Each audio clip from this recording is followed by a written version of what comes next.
Hello বন্ধুরা, আমরা পাঁচজন মানুষ আর কটা রুটি খাই আমি গুনে দেখাচ্ছি, ঠিক আছে?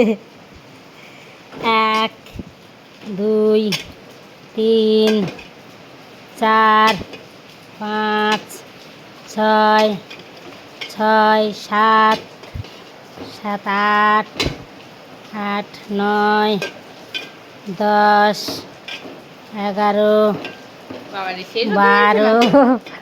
13 13 14 14 15 15 15 15 15 16 16 17 17 18 19 19 আর আমি একটা খেয়ে নিয়েছি, তার টোটাল 20টা।